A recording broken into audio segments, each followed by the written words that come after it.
Okay, you guys are picking out some cool problems for me. Problem 35. We have a block with a mass of 3.2 kilos. It slides down a plane at distance d. It's inclined at 30 degrees where it runs into a spring with a spring constant k equals 431 newtons per meter. Wherein the block momentarily stops. All right, when it's compressed the spring as far as it's going to compress it.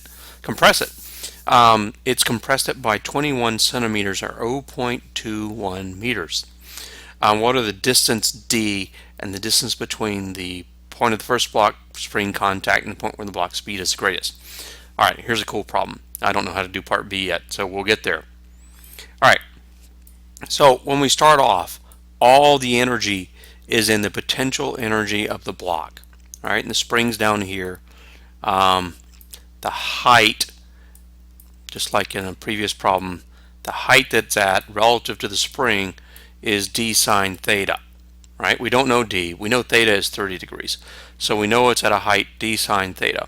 And then when it comes to a stop down here, right, it's gone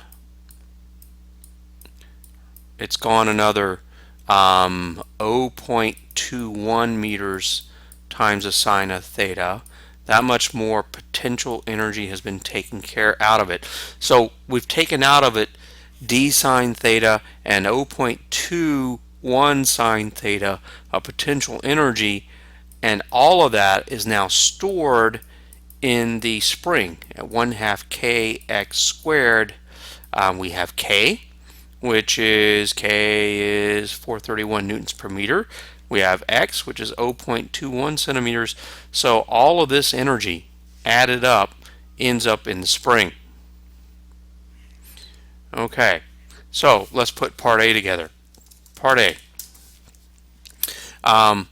We have d sine of 30 degrees, all right, plus 0.21 meters times the sine again of 30 degrees.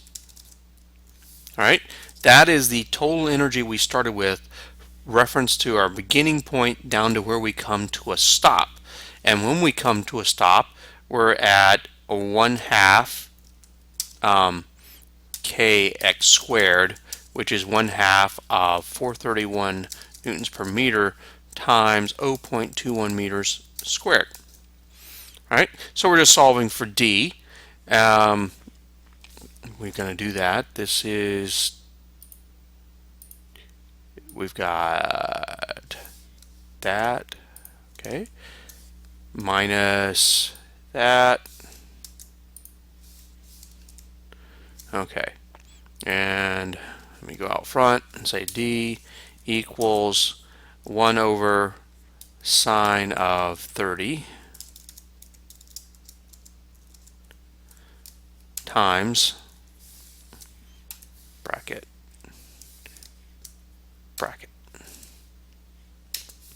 Okay, so that gives us d. Let's calculate this.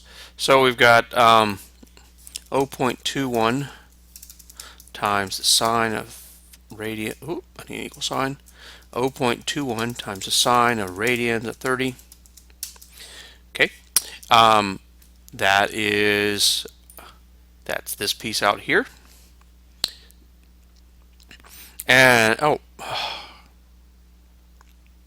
that's just h. I need mg here. I need mg times that, and here I need mg times that. Mg is 3.2 kilograms times 9.8 meters per second squared times that, and which means I'm going to need in here in the denominator 3.2 kilograms times 9.8 meters per second squared times the sine of 30 degrees. Okay, I'm glad I caught that before we got too much further. So mgh1 plus mgh2 equals 1/2 kx squared. Stick all the stuff in. We've got, now I need, okay, times 3.2 times 9.8. So 3.29 gives us this term, 1/2 of 431 times 0.21 squared. Okay, that's 1/2 times 431 times 0.21 squared. Okay, so we got 9.5 joules from the second term. So, I mean from first term, 5, okay, 6.21 is the difference, and we need to take that and divide it by 3.2 and divide it by 9.8 and divide it by the sine of radians of 30 degrees. And we get 0.396 or 0.4 meters. All right, D is 0.4 meters. 40 centimeters. Okay, that's part A. Part B, distance between the point when the first block spring contact and the point where the block speed is greatest. The block's speed is greatest. So now we have all of these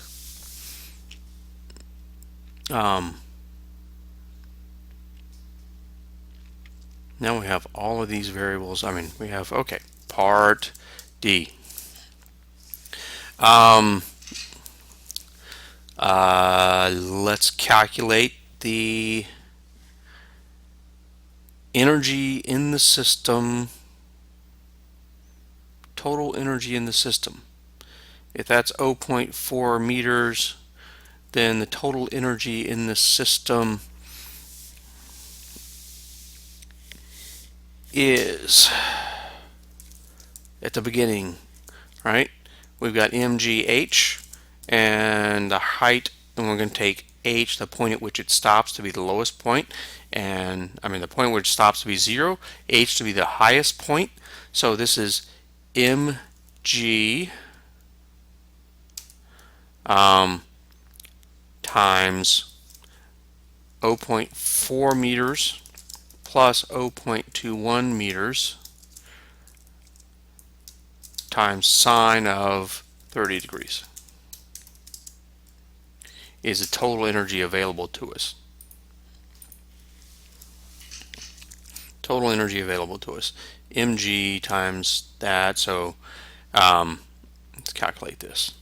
Equals 3.2 times 9.8 times, we have here 0.61 times sine of radians of 30.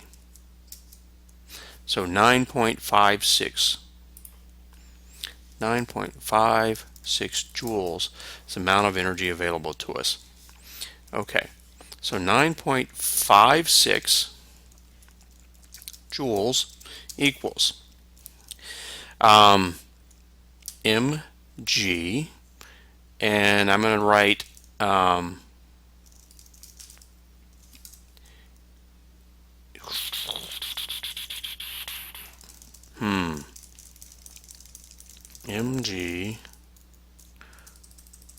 I'm going to back up.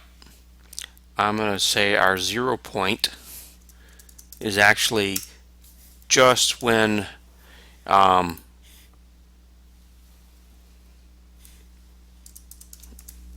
0 point is just when the spring and the block touch. Okay, so that's going to change this a little bit. Instead of being 0.61, that's 0.4. Okay, 6.27. So 6.27 joules at that point is the energy we have. The total energy in the system, we're going to take the 0 point to be when, for potential energy, to be when the block touches the spring. Right? That means we have this 6.27 joules of potential energy that has been converted in kinetic And all of this is kinetic energy at this one point, or 1/2 mv squared. Now, as it continues to go down, we lose potential energy, and that goes as mgx sine of 30 degrees, right? So x is the distance we've moved from the neutral point. X sine 30 is the vertical distance.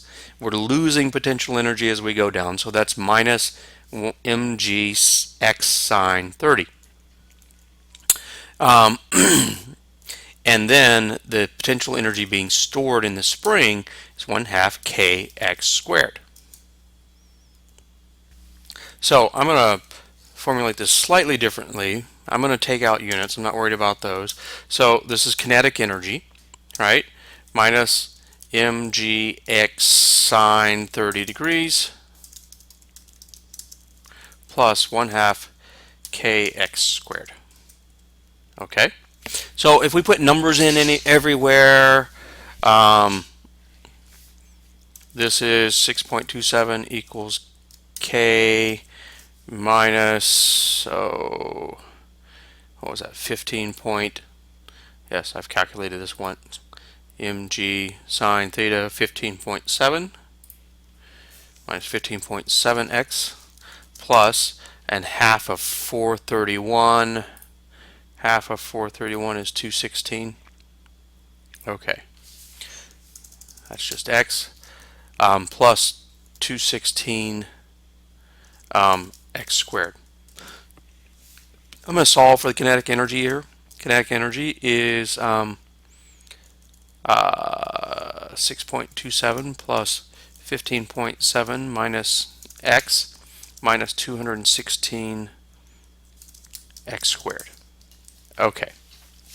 Now, we want to know, where is kinetic energy a maximum? And so I'm going to take dk dx. dk dx is 15.7 minus 400, and this will put us back at 431, right? 431x. And we want, when this is a maximum, we want this equal to 0. So this is going to give us x equals 15.7 divided by 431. Right? X equals 15.7 divided by 431. 15.7 divided by 431 is x equals 0.036. So x equals 0.036 meters, which is 3.6 centimeters. So when the spring is compressed by 3.6 centimeters, kinetic energy has reached its maximum. And that's the end of this problem.